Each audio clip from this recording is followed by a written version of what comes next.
Get underway with the afternoon. For those of you who've come back from lunch and thought, oh God, he's still up on stage, it's only this next panel and a couple of other introductions, and then we'll have some variety in terms of who's up here asking the questions. So just bear with me. This next session is titled Creating Places for Innovation. So similar to the final panel of the morning, we're going to have 3 short presentations from our guests looking at the ways that local leaders, planners and developers can harness the potential of life science and technology with repurposing and redevelopment across real estate. I will ask first for Mike Derbyshire, Head of Planning at Bidwells, to give us his views. Thank you. Thanks, Mike. I heard some applause there. I was a little bit worried, Tim, when you set me after the afternoon session, because if I remember, Tim from Fusion said a question, didn't he, over the lunch break to answer what I thought was an impossible question. So I've been looking for a physicist and a chemist over the lunch break, and I have to say, I don't have the answer. That's far beyond my brain power. I'm a planner, and I'm going to talk about planning. Anyone who's come to our presentations will know this. It's basically a couple of cluster maps of Oxford and Cambridge, and the little roundels show you how we've broken up the sectors by information technology and comms. And what you'll see, there are some that are in the town centre, but the evolution of our town centres since the 1970s has been on the edge of towns. I'm going to take you to Cambridge, which, again, similar vein. There are some developments in the city, but invariably they've developed on land ownerships of the colleges and the universities over a period of time since the mid-70s. But you'll see some very nice red shopping bags there. And what I want to do is introduce the theme that I'm going to talk about, which is the opportunities within the town centre. And they are the retail they're the retail areas within towns that potentially are greatly underused. So what are our town centres? What's happening to our town centres? Can they help us meet the huge demand for life sciences? One of the many takeaways that I've had from this session is there's a desperate need, there's a need, and it's now. Starting with town centre, it's not new. This is a scheme I've been working on since 2005. It's CB1 in Cambridge. It's currently home to 3 of the world's trillion-dollar companies, Apple, Amazon, Samsung. It says something, not Samsung, sorry, Samsung's the one that isn't. It's Microsoft, and it says something when Samsung can't get on the top list. But this started in 2010 when Microsoft decided, and they voted with their staff, that they'd like to diversify where they work within the city. And they said they wanted to be around the station. So this happened in about 2010, 2012, and it was the starting point was Microsoft wanted to come to the town centre. Some of their researchers wanted to move from West Cambridge into the town centre. It's now about 750,000 square feet, and interestingly, as soon as a building is built, it is let before it is built. It's phenomenally successful. So the notion of building in town centres isn't new. But we're entering difficult times. So this is a site, it's 7 hectares close to the town station, and it's owned by Railpen. It's typical 2000s retail parks. Brownfield, 885 car parking spaces. Some good tenants there, as and a few others. But along with a lot of investors, green investors, they've got commitments to a net zero carbon investment portfolio by 2050, and they're looking to reduce carbon reductions by 2030. And I think if that's in your investment portfolio, that's a little bit of a challenge. So if you're looking at that as a brownfield site, next to the town, and I'm going to show you its relationship next to the railway line, and you have objectives as a tenant in a market where there is a huge demand for life sciences and other collaborative working spaces, and there is no provision, and I mean no provision in Oxford or Cambridge. There is zero provision in Cambridge. It's quite an attractive proposition for you. Also has a huge number of other benefits. The site's there, what you can see, it's adjacent to the railway line. The little area to the south, which is in little orange blobs, is CB1 that's developed over 10 years. The historic core, because the beauty of our core towns at the end of the arc, they're historic towns, completely constrained by the green belt. But we've got a 7-hectare site in the middle of town that potentially could offer something very exciting, very different here. And that's what my clients looked at. What is the opportunity for placemaking here? Because there is some concerns, and the science parks are looking to densify, they're looking to expand, they're constrained by a number of challenges. Flood risk was mentioned one. This isn't free of constraints, and the centre of Oxford certainly is not free of constraints, but there are relatively less constraints than some of the areas that we're talking about. The infrastructure is already here, so the potential is here. And it's going into areas where there's depravity. Not depravity, that's not the one. Deprivation is the right word. Depravity is a different. That's my other presentation. But the deprivation indices are very high here. So you're going into areas where you've got the opportunity as an investor, not just deal with the environmental side of things, but the social, the S and the G of ESG. So there's a huge amount of gain here. So I've just got a couple of slides that just take you through some of our initial thinking that we're looking at here. And we're talking about hard edges, opportunity for heightened densification, because the idea of a compact city and greening up the ground floor plane and making it active does come with a price. Any city in Europe, and we're no exception, a little bit of height comes with that, and that's the big challenge in these central areas.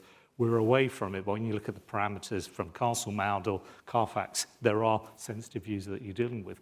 But it's integration with the city centre. It's how you really deal with the meaningful improvement in the environment within the area and how the residents see it. And the public accessible green space is so valuable. I was at a public exhibition for this on Saturday, actually. I put my hand up for that one. And the response was remarkably positive. People understand there's a need to do things differently in our town centres. COVID, they understand that COVID, they understand the market was changing. So there is a reception to it. But they don't want to lose the facilities that are dear to them and meaningful to them. So this isn't just about providing life sciences on a campus in the town centre. This is about really integrating it into the town centre properly. So here is just the amount of green space, and those buildings there just show the active frontages that we're proposing. So the majority of the ground floor usages here are active. They're open to the public to come through. They'll be managed properly. We're dealing with our SUDs there, and the response that we got on Saturday from that was fantastic, actually. And interestingly, for the developers and the planners in the audience, the local authorities really be responsive as well. So the flexibility that Class E, and that's for the planners, definitely, i.e. the flexibility across the use classes now, means that the loss of retail or the potential loss of retail isn't the significant issue on this scheme. It's not a significant issue for the planners. It's not a significant issue for the local residents. They want to retain some of their core facilities. We're out there with social value, looking at what we should retain on the site, but we've got the facility to do it. Providing the authority accept that there's this little trade-off between green spaces and height and densification.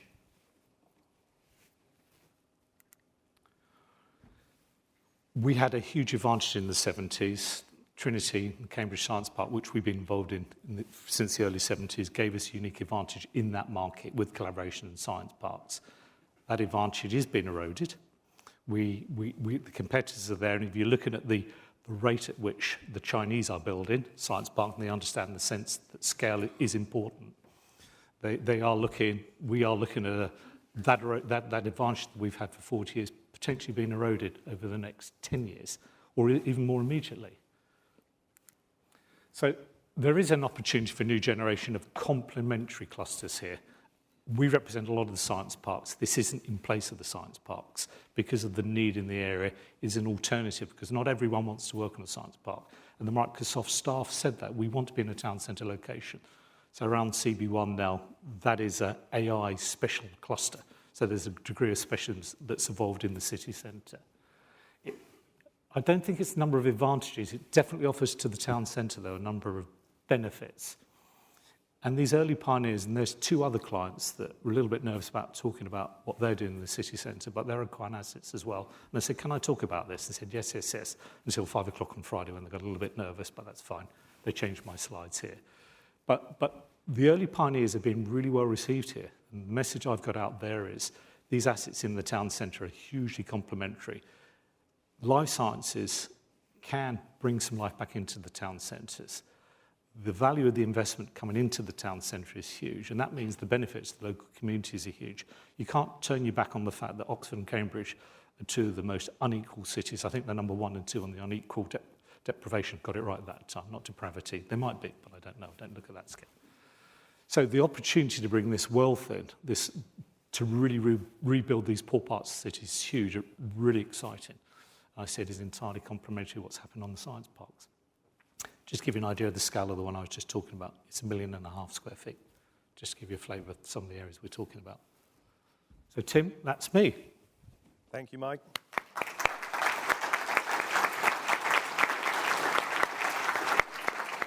And we will hear next from Stuart Grant, Chief Executive of Advanced Research Clusters.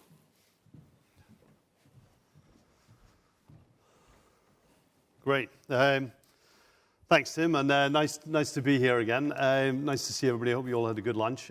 Stuart Grant, Chief Executive of the ARC Group. I'll just spend about 5 minutes giving you a quick overview of the business. Really started about 2 years ago, just around COVID starting.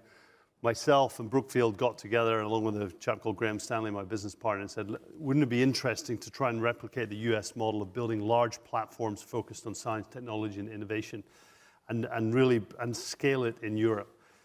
And those conversations went on for a few months, and then Brookfield were in the process of entering into a joint venture, buying into Harwell, the UK's leading science and technology campus, alongside the existing partners, STFC, Science, Technology and Facilities Council, and the UK Atomic Energy Authority.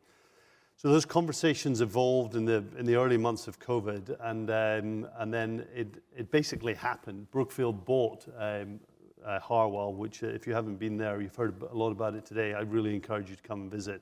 Angus Horner, who spoke earlier, was really one of the brains behind commercializing it, pushing it forward. It's been around for 80 years, but it really is an exemplar that the UK should be extremely proud of.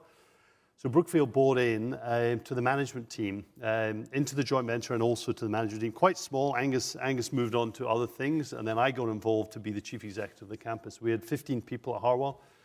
We quickly said we need to put in place a business plan that involved speculative development on the back of strong occupier interest in the science, technology, and innovation space. We focus at Harwell on the space sector, energy tech sector, life science sector, and also the fourth cluster is now quantum computing. So we doubled the size of the team to 30 people within 6 months, and we went about executing our business plan. And the business plan was, initially, we acquired about 500,000 square feet of income-producing assets, great buildings, pretty much fully occupied. But Brookfield, being one of the biggest investors in the world, said, look, we're up for taking on speculative development risk. The market's strong. Let's build buildings that suit innovators, technologists, and scientists, be it offices, be it laboratories, advanced manufacturing, et cetera. Let's build what the market needs, but build it aggressively. So Harwell went from having an equity investor that was a good equity investor, but kind of a UK, maybe smaller size, to having one of the biggest investors in the world who were committed to taking equity risk at Harwell. And they wrote a business plan that involved building out 1.5 million square feet over an 8-year period, and we're getting on with doing that. And it's really good. You know, a joint venture with government, when I first got involved, I was a bit nervous. Oh my goodness, working with government, would that be a bit slow-moving, bureaucratic, et cetera? 100% it's not. So we go and talk to potential occupiers to bring them to Harwell. The joy is we can sit down and talk about real estate. We can talk about square footage, placemaking, floor-to-ceiling heights, blah, blah, blah.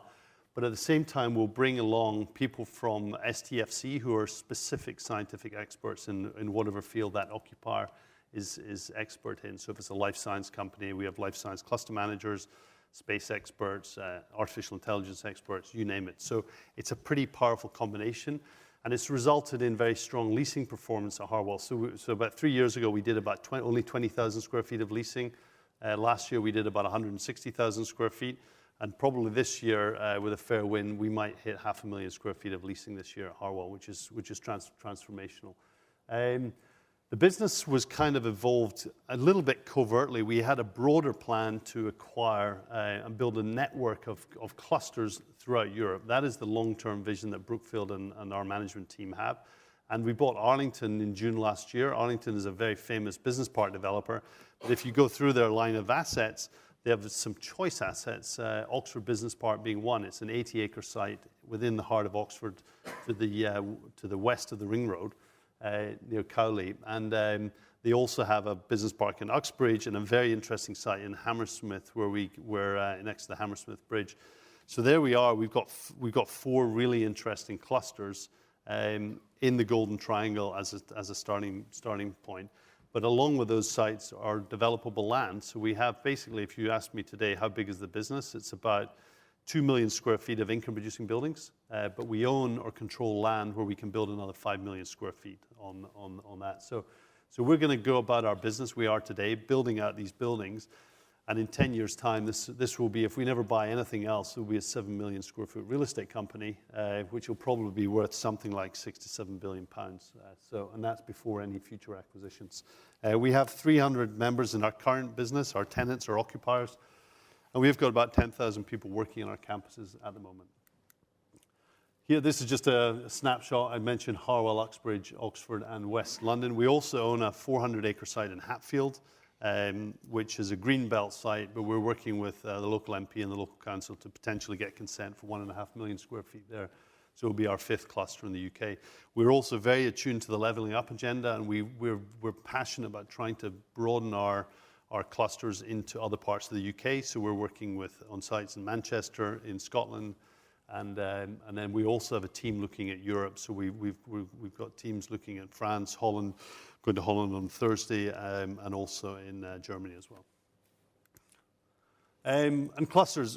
Barbara Ginelli, my colleague at Harwell, is going to talk later about the power of clusters. It's it's common sense, right? So if you want to innovate and move things forward and come up with brilliant ideas, one end of the spectrum is to post yourself on a small island in the middle of the Atlantic next to no other scientists and technologists. The chances of you creating something, odds quite low. If you are in somewhere like Harwell or Oxford Business Park or in a cluster where you're going to the coffee shop and you're hanging out with other scientists, or you're going to talks like this, you're networking, clusters create increased productivity and they really drive innovation. And I see that. I was Harwell last week, just down in the coffee shop, and there's people who work for we've got Vaxitech in our campus. We've got Astroscale. We've got Oxford Nanopore. We've got the European Space Agency. These people meet in organized formats, but they also meet in informal formats as well. And the power of that collaboration, they call it multidisciplinary, cross-science collaboration. It's real. It actually happens. I see it every day at Harwell. And that is the power of cluster creation, which we see in our business. And then principles, one of the things that we want to really promote in our business is, and Angus touched on it earlier, is innovation is a team sport. Keep hearing that phrase, but what does that actually mean? So our role, because we're kind of the real estate people, is to create the right places for innovation. That's the fundamental essence of our business. But government have got a part to play. The planning folks have got a massive part to play, and I often think it's just too slow. I spent 20 years of my career in Asia, where we seem to develop things a lot faster. I spent a lot of time in India, a lot of time in China, and things just happen in record speed. And I've come back to the UK 4 years ago, and I think if one of the things I really notice is the speed of development through the design and planning phase, and then through the construction phase. It's just slower than the rest of the world. And I think that's where, as a kind of cohort, we could really pull our socks up there. We have teeny-weeny companies, one-man band, one-woman band organizations working in our incubators or in accelerators. But we also have huge companies. We did a deal with Catalent recently, who've just bought into Harwell, 160,000 square feet, one of the biggest pharmaceutical companies in the world. So I think having an ecosystem where you've got large companies, medium-sized companies, and small companies is to be celebrated and promoted. And that's why in our clusters we're creating incubator facilities. We have an incubator at Harwell. We're creating a brand called Mother Lab, so we're going to roll one of them out at Hammersmith and then across our broader portfolio. Connective tissue is vital. I think I linked to that earlier. Having scientists in our business development team is critical. So when we go and talk to these organizations, we can understand their specific scientific needs, and we're not just a bunch of real estate people talking about bricks and mortar. Gorgeousness, critical. I love Harwell. I kind of live in London and drive out to Harwell. but it's the most, I'm not just saying this, I'm slightly biased, but it is truly one of the most beautiful places I've ever worked. We have, I think, again, legacy of Angus. We have Adam Frost, you know, the famous gardener. He's a consultant to Harwell. So you walk through Harwell, we've got mature trees, beautiful wild meadows. We've got 30 sports teams. We've got cricket pitches, tennis courts, a rounders facility.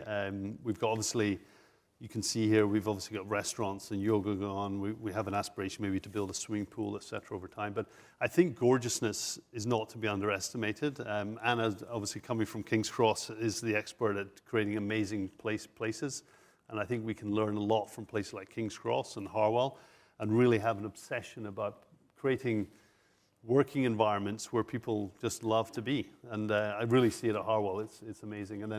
And then all of these principles are going to be rolled out as we expand our clusters. And I think you see today we've got 4 clusters.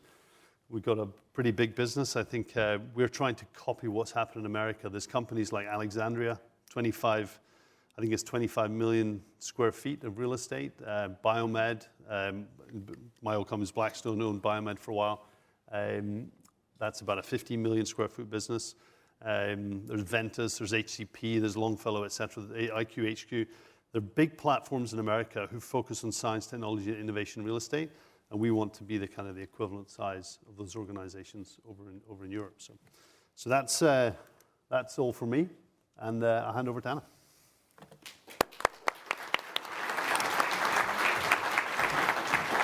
Good time, please. Very good.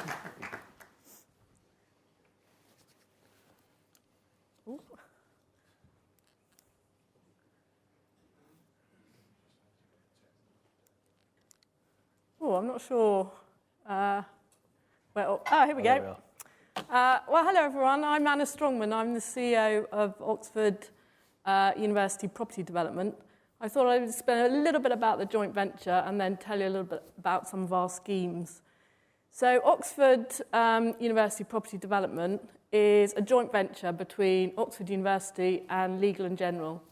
And the idea is we take the land of the university and combine that with the funding and the expertise of Legal & General to build out new homes for graduates and for people who work at the university, and also market for sale homes.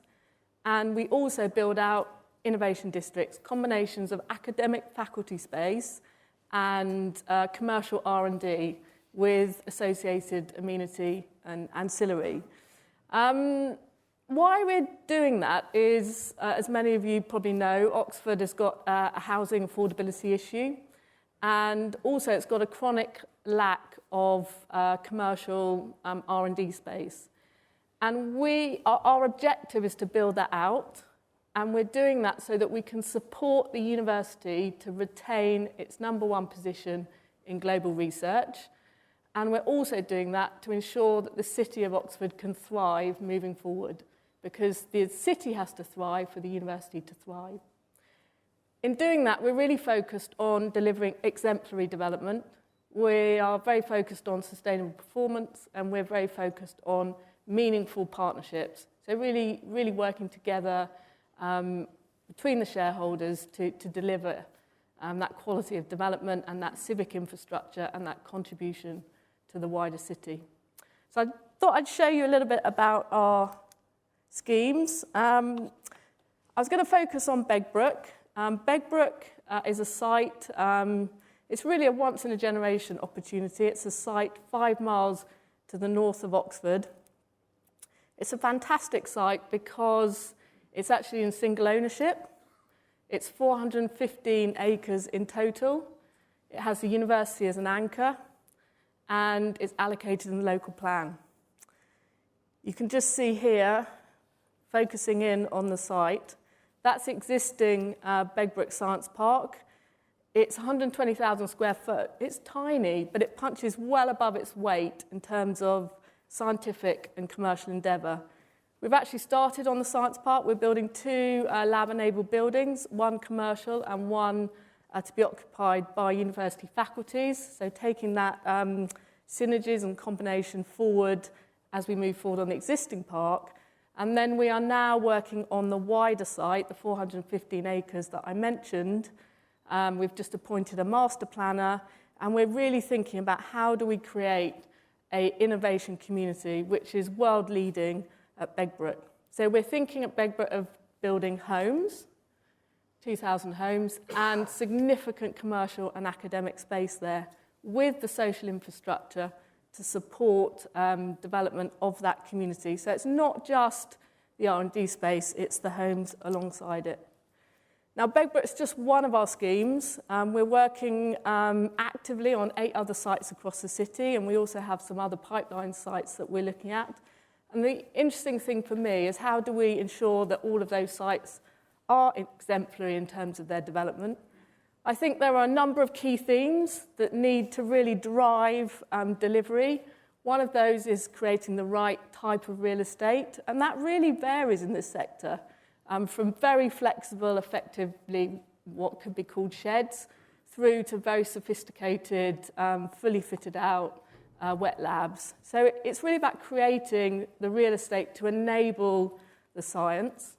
I think the second element, which is really important, is to create the right environment. Stuart's mentioned that, but really creating the amenity, creating an environment which promotes health and well-being, which creates people coming together, creating a sense of wanting to go to those places and meeting like-minded people.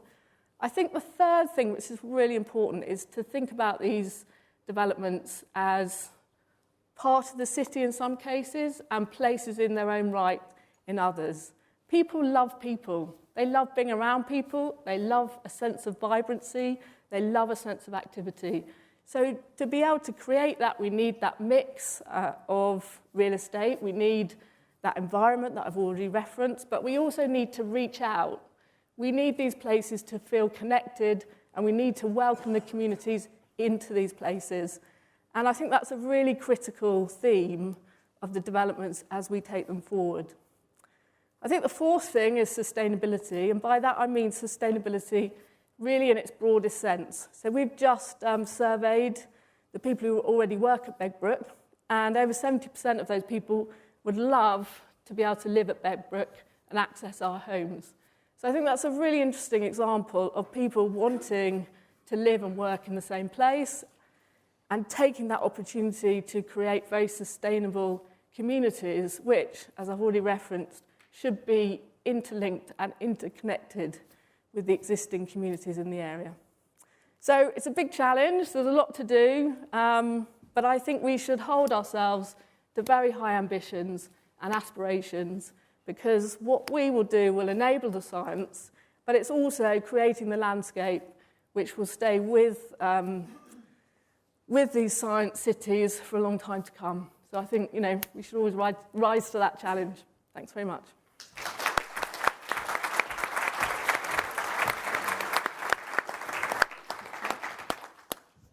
Thank you, Anna. We've now got about 10 minutes for some brief questions, I suppose, about those presentations. Mike, I was going to ask you first if we could jump back to the meeting you attended over the Hive, and you talked about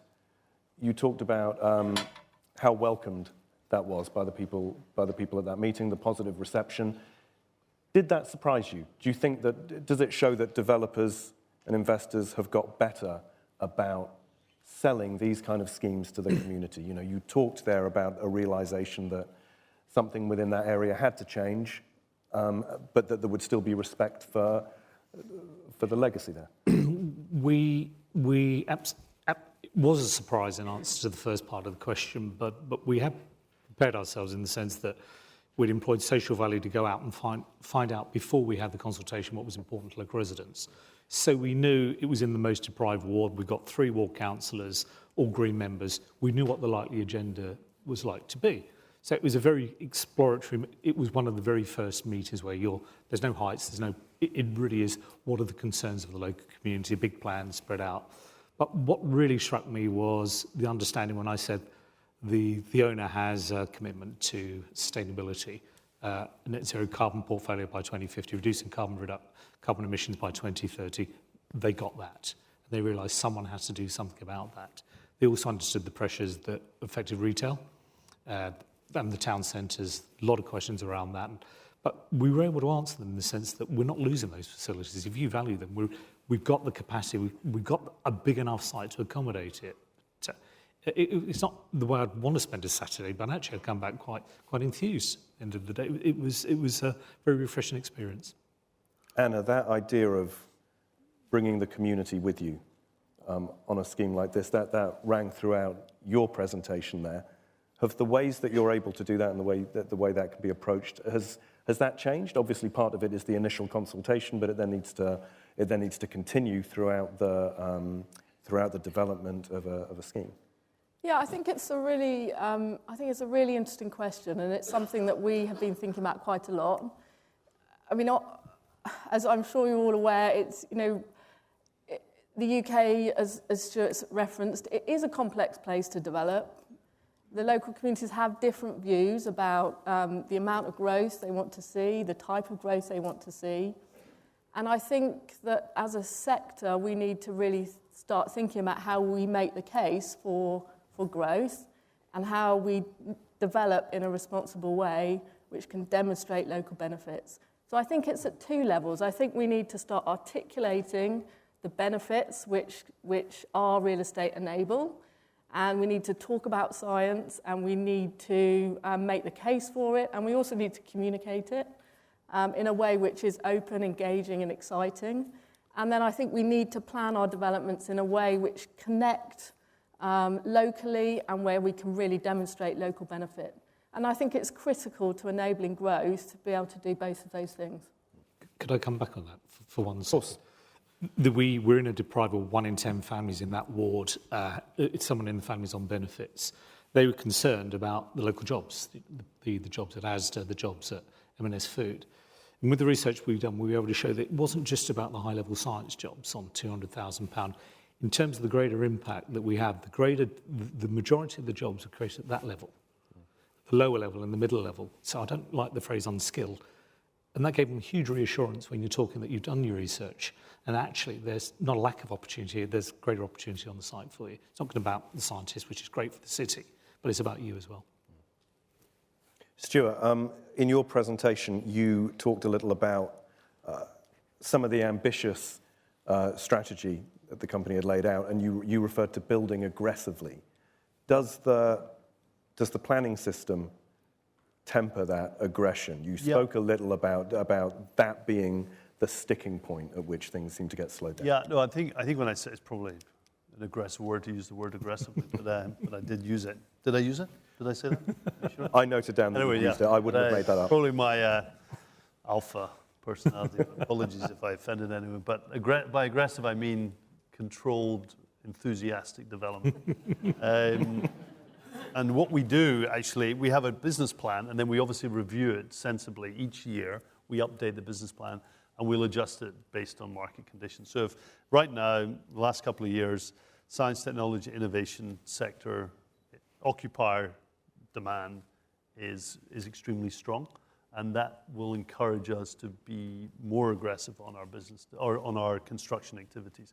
If it should slow off, then we will be more cautious in our development plans. But at the moment, and for the foreseeable future, we believe this is a mega trend that is not going to slow down for multiple reasons. And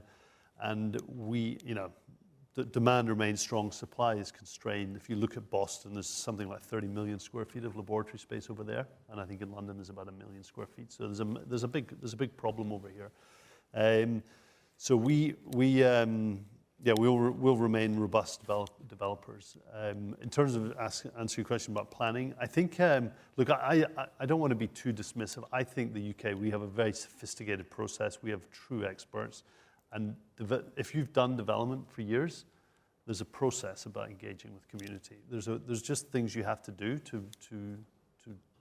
you have to do the right thing. If you're going to spend a lot of money and build buildings in a community, you need to care about the community, and you need to create an environment that's not just going to benefit you as an investor, but also going to benefit, it's a legacy you're leaving behind for many, many decades. So I think working with experts like Bidwell's and great architects, and then within the areas, the cities that we invest in, we generally find that planning people are very sophisticated people. Tom Bridgman at Oxford, in Oxford City Council. Him and his team are experts.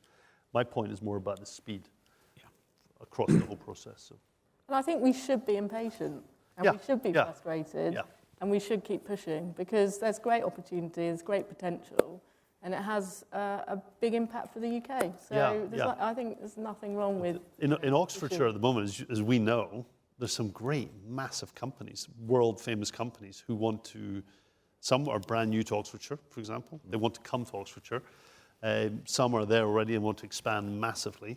And I don't think any of us have got enough space to accommodate them.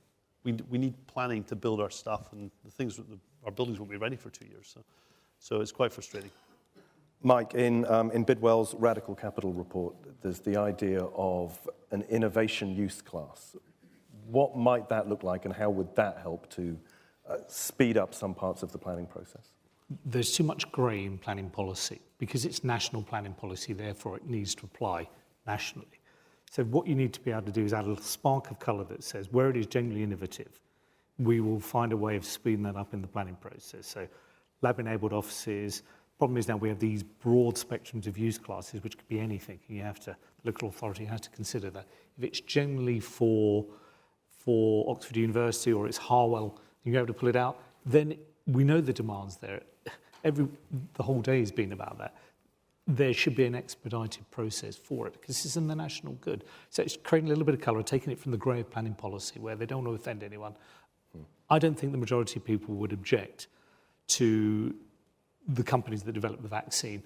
Harwell, we talked about Howbury, these people expanded. I think the concerns are what comes with that expansion. We need to manage that process. That's the process. Yeah. That is a good thing in itself. That is a good thing in itself, and we should be encouraging it. The problem is it's dealing with what comes with it. Anna said about the homes. You put in the homes on the site, and that's the challenge. But don't stop development, because it is a good thing.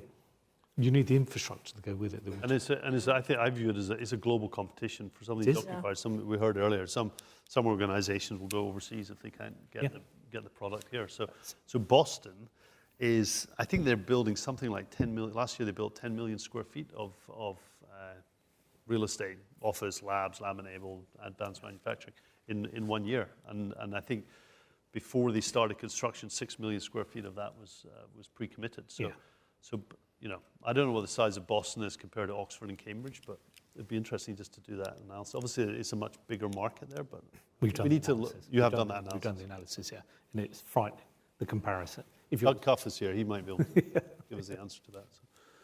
So. I'm going to squeeze in one Slido question, because I think we started a few minutes late after lunch. Dan asks how the explosion in working from home changes the placemaking formula. And the good thing about that question is it's such an easy one to answer. And I'm sure we'll do it very succinctly and quickly. I'm happy to go first. Go for it. I think it's quite interesting working from home in this sector, because there is still a requirement, I think, to go to the lab, or to go to the workshop, or to go to the lecture hall. And I think that's partly because of the nature of some of the activities, but it's also partly the nature of collaboration. Some elements of it work better face-to-face. So there's a kind of imperative to come together and to come to these focuses of excellence. Obviously, working from home is still part of that equation, and I think that's here to stay. But I think it goes back to what Stuart said. You've got to make these places where people want to go to and enjoy being there, and that's partly because of the work environment, but it's also partly to do with the quality of life and the quality of experience. So I think it just adds extra imperative for us to rise to the challenge and really deliver very high quality developments and operate them in a really exemplary way. Yeah, I agree. You kind of need to make work like home, I think. So it needs to be a nice place. Not like your own. 2 5-year-olds. It needs to be a relaxing, nice place where people, in Harwell, we're just a very nice place to work. You can go and lie on the cricket pitch with your laptop and do your work. And we're building these, the bird watching heights. We're building them next to a little pond. So you can go and hang out there, have a meeting in there, book these facilities. But it's just a nice, slightly different vibe. So you need to have these little tricks to lure people back. But I actually think also over time people won't go all the way back to 5 days a week, but there'll be a kind of migration to probably 4 days a week and 1 day flex. And certainly in our clusters, the car parks are quite full now, and it seems a lot busier. Mine's more prosaic. Every building is forward funded, and every building is let before PC, which is to suggest that people want to buy and build offices because they anticipate that they're spending 60, 70 million on something. They're expecting people to come and use them. So. Excellent. All right, thank you all so much. I feel like I'm going to come and work in Harwell now. It might be a heck of a commute, but Yeah. yes, please, round of applause for them.